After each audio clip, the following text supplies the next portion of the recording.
Hello, in this video I'm gonna show you how to customize the menu button on Insta360 X5.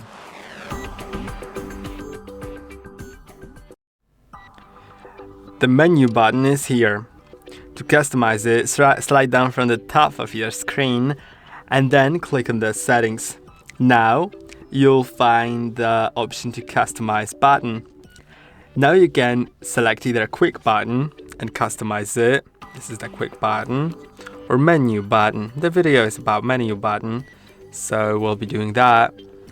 You can customize it to either switch shooting modes, switch to single lens or 360 lens, to use it as shutter button or as power button.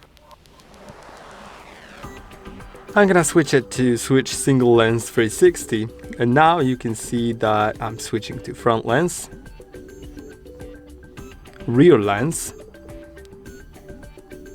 and now I'm in the 360 with front lens preview, and then 360 with a rear lens preview, and again front lens in single lens, and that's about it.